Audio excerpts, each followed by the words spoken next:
Tawa Inti Suyu 5 ciclos de guerra India Chukyagu, marca Koyasuyu. Introducción.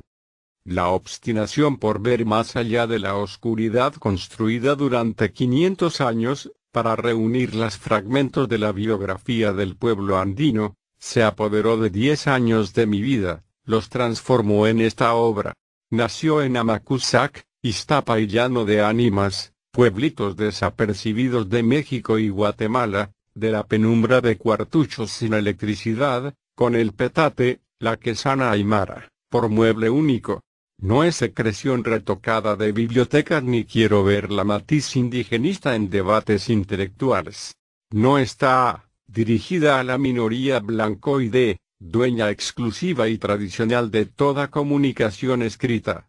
Ya bastantes hermanos aymaras y quechuas están alfabetizados. La he escrito para ellos. Este es el libro esperado por quienes llevan los Andes eternos identificados en su sangre. Si alimenta su pensamiento podrá dividir la historia nacional en dos, antes y después de su aparición. Porque, al historiar el camino indio, señala la meta y conduce a la inevitable organización política de los millones de aymaras y quechuas. Porque demuestra que ninguna ideología del mundo excepto una, la capaz de resumir nuestra sabiduría en programa de liberación, puede organizarlos. Porque en el fondo, pese a quien pese, nos enorgullezca o avergüence, seguimos siendo Tawantinsuyu. Huancar. Introducción. Queridas hermanas y hermanos, el año 2.000, al amanecer del tercer milenio, comenzó el último capítulo de la guerra andina de 5 siglos contra el invasor blanco y su creación, el Estado colonial boliviano. El combate entre la nación originaria milenaria y el Estado importado centenario es a muerte. Este ha recurrido al hambre, enfermedad, bala, para exterminar al pueblo saimaraquizo amazónico. Ha fracasado. Hoy la nación Colla, el gigante dormido, va despertando, como lo predije en 1973 en mi Reconstruyamos nuestro cerebro. La ciudad de Alto Pata, con potencia rebelde victoriosa, ha cambiado presidentes, se ha ganado el privilegio de ser la capital del emergente estado Colla. Han pasado casi 3 décadas desde la fugaz aparición de este libro en Bolivia. En este breve tiempo los cambios en la sociedad andina han sido profundos, cruciales. El estado colonial está logrando sobrevivir usando promesas, amenazas, coimas. Las lecciones de estos combates históricos deben aprenderse para apóstrofe 10 tropezar en la misma piedra. 1. El pueblo indio gana cuando guerrea, pierde cuando politiquea. Siempre el primer ha sido así.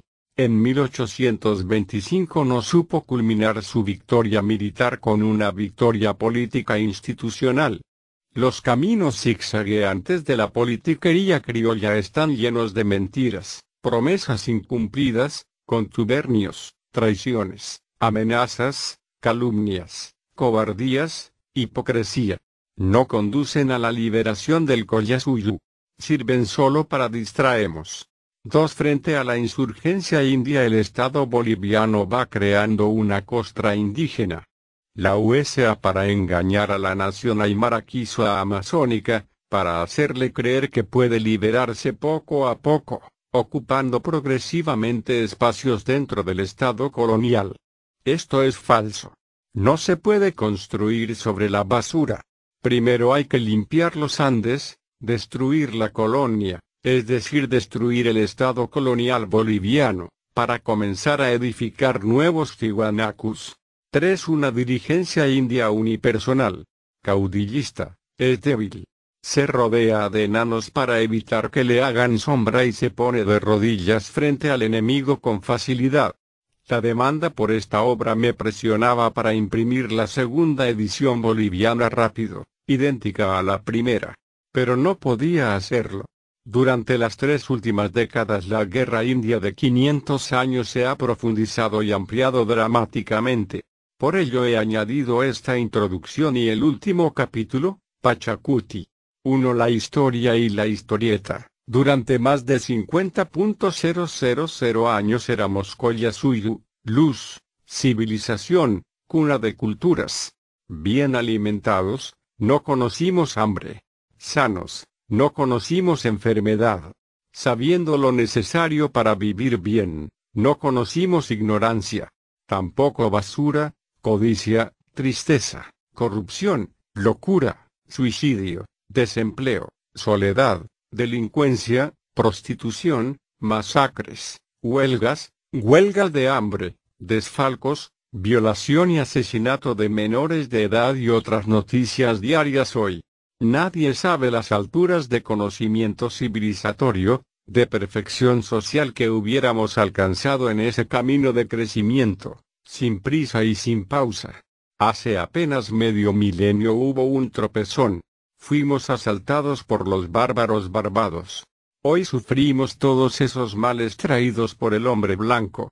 Hemos sido convenidos en el país más miserable, sucio, desforestador, corrupto, ignorante de la humanidad.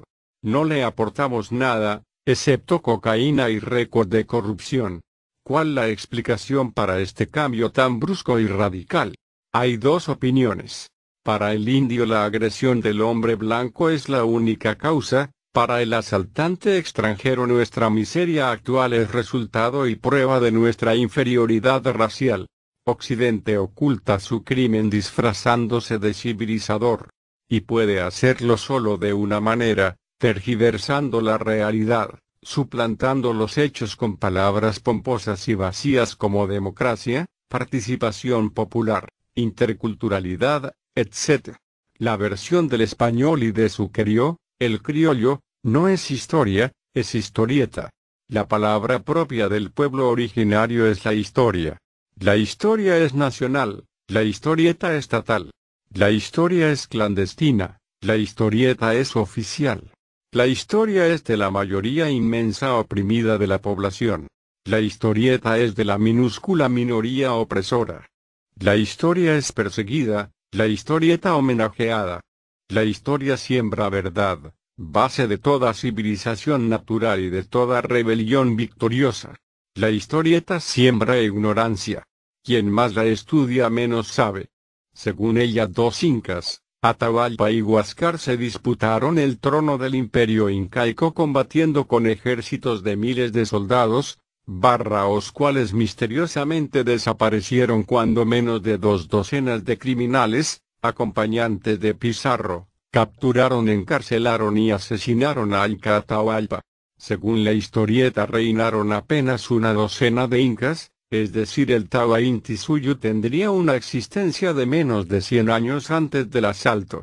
2. Ignorancia del indio, tesoro del blanco. La posición de sometimiento del indio resulta de su posición de ignorancia. Pueblo ignorante ya no es pueblo. Es masa. Quien quiera la convence con cualquier falsedad. El esclavo antiguo cargaba cadenas de hierro porque su mente era libre. Sin ellas hubiera destrozado a sus amos, como Espartaco, o hubiera huido como los negros cimarrones, libres, a lugares compatibles con su raza. El esclavo moderno, computerizado o no, con o sin corbata, no tiene cadenas de hierro en muñecas, tobillos, cuello. No las necesita. Las cadenas están más adentro, se han internalizado, están en su corazón, en su mente.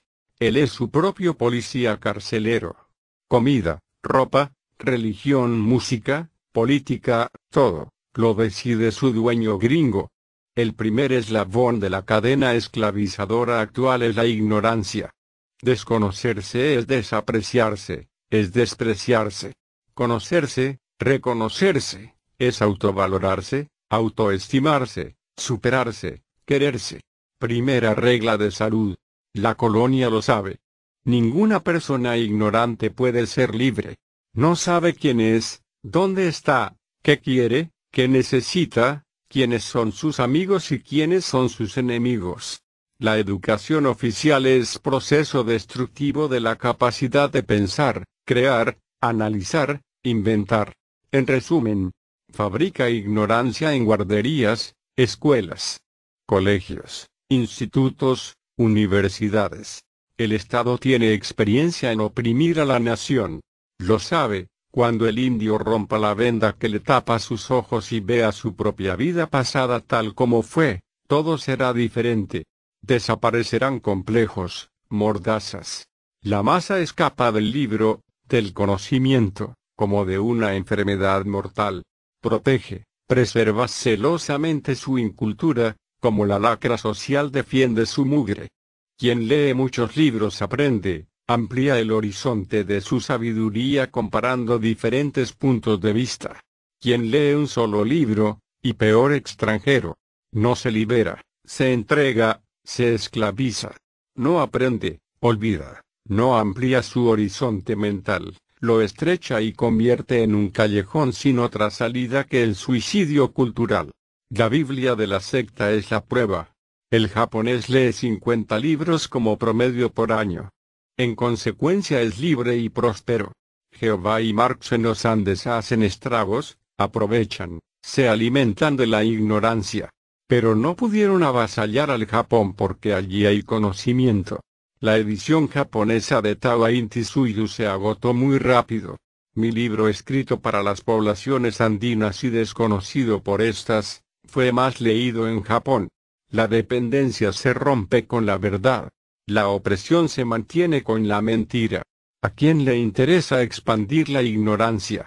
A la minoría gobernante transitoria, al chupasangre de apellido extranjero cada vez más impronunciable, a quien viene, llega, roba, masacra, se va y desaparece, o a la civilización eterna nativa. Las juventudes aymaras, quechuas, campas, indias, construirán su futuro sobre cimientos históricos reales, sólidos, sobre la roca eterna de la verdad propia, no sobre el barro pasajero de la mentira extranjera. Cuando desaparezca la ignorancia del indio desaparecerá el Estado colonial. Este hace lo posible y lo imposible para conservar y profundizar la incultura. Mi padre, siendo indio quechua, escribió más de 40 libros.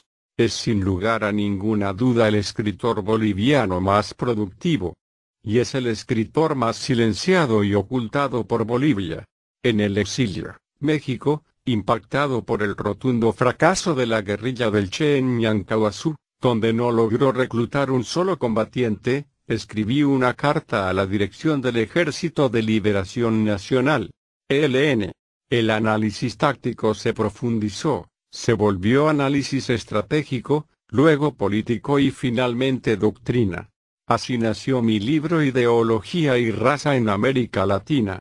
Su conclusión fue clara: si el pueblo indio de los Andes no es protagonista central de la lucha por la liberación, no hay liberación andina alguna. El Estado colonial boliviano olfateó el enorme peligro de la difusión de estas ideas. Mediante su seguridad el Estado procedió, por primera vez en su historia, a quemar toda la edición del libro. El 10 de enero de 1978, Minca, Centro de Coordinación y Promoción Campesina, publicó la primera edición de Tawa Inti Suyu, 5 siglos de guerra quechua-aymara contra España, de 560 páginas. Primera y todavía única historia andina desde la trinchera india. En 1981, por segunda vez, en toda su vida, el Estado boliviano procedió a quemar un libro. Casi todos sus 3,000 ejemplares ardieron.